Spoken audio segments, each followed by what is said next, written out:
Hello and welcome to another update video about Natgas. Natgas has reacted to the golden ratio level here, the 61.8 retracement, but we're still below the trend line, and I think we talked about in the last video that this has really come down too low to be the fourth wave, right? I mean, it's not invalidated and it technically could still be the fourth wave of a diagonal pattern to the upside, so we can still watch for a fifth wave to the upside, but that is not, I'd say, not the most likely scenario. The price has provided some clarification. In recent weeks, let's say the analysis was quite straightforward. We've been watching for lower prices. The trend line guided us nicely to the downside, and we've been watching for lower prices until the wave count was full. With this fifth wave, the wave count to the downside is full as a three-wave move.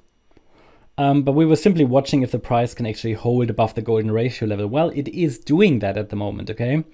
So as you might know, I normally highlight that from an Elliott wave point of view, the white count basically assumes or allows for the interpretation that a lasting low has been established here on the 16th of February, which comes with some problems. The chart isn't very clear.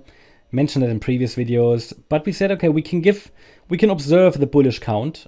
Yeah, we have a wave 1 here, a wave 2 low that formed in April, the third wave, then here possibly a fourth wave, but if it's a diagonal pattern, it can only be a diagonal, which can never be trusted until it's complete, and then we watch for the next pullback.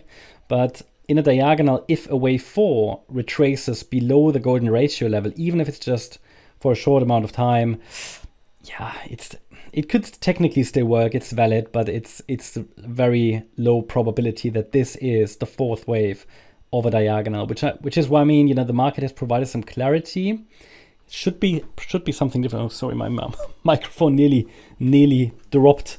We got a bit distracted there just now, but no, it's all good.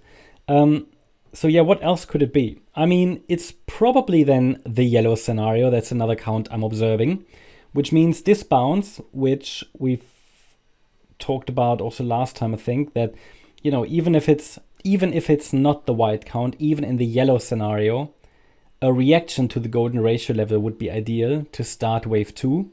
I don't even need to change the resistance area that we talked about the last update, but I can add the 38.2 retracement.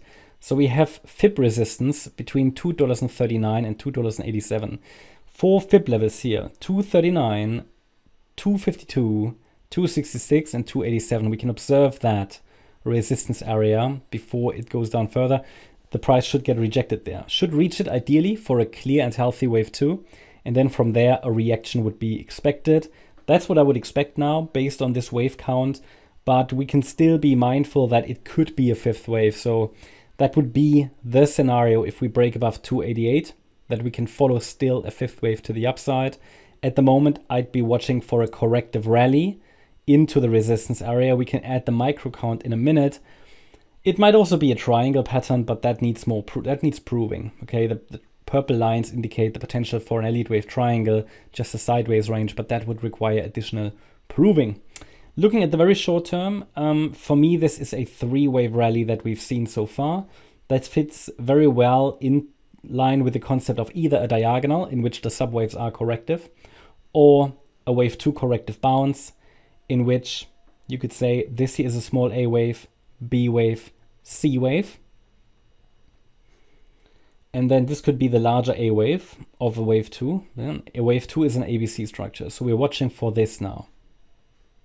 At least that's what I'm watching for, an ABC structure. As long as we're holding above the 17th of July low, which formed at $2.01, I'm watching for a larger corrective bounce and would expect the trend line to break in that scenario. Of course, you know, I cannot rule out another low. I mean, this is only corrective bounce. This is a three-wave rally.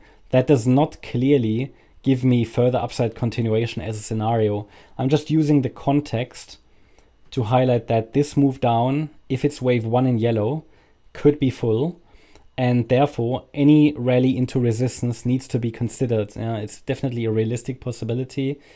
Short-term trend seems to be up, very short-term trend, but we haven't even broken above the trend line. So, you know, there is a lot of downside pressure until we break the trend line, but this is what I'm watching for. Okay, nobody's got a crystal ball, but it's what I'm watching for, just because we bounced from the golden ratio level. But we haven't got 5 waves up. It would be much clearer if this was a micro 5-wave move to the upside. Then I could say, okay, with some clarity, this here now should be a B-wave pullback. I can give you a support zone which will tell us, if broken, that we get one more low directly. And it's the $2.06 level. Any break now below $2.06 would indicate that we go down more directly and form one more extension, probably in yellow wave 1. So I could add that to the chart here as wave 1 with a question mark. So of course could happen because the rally was only in 3 waves, which is not, it's not a long trade setup really, okay, unless you really want to try to trade a corrective bounce. But yeah, that's what I'm watching. I'm primarily watching for a reaction now in this micro support zone, which is between $2.06 and $2.17. And that would be a B-wave pullback of wave 2. Any break below $2.06, okay, one more low in yellow wave 1. Absolutely possible, because this is only a 3-wave move down. A wave 1 could easily be a 5-wave move. That means as long as we're holding $2.06, cautiously watching for a larger corrective bounce, which doesn't make it necessarily a great long trade setup because it's just a corrective bounce. It's a counter trend move. Yeah, that's my update about Natgas. Hope you liked the update. If you did, please hit the like button, leave a comment and subscribe. And if you're interested in daily updates about the S&P 500 as well as regular updates about stocks, feel free to check out our stocks and S&P 500 service. You'll find the link in the description. Thanks a lot for watching. Bye-bye.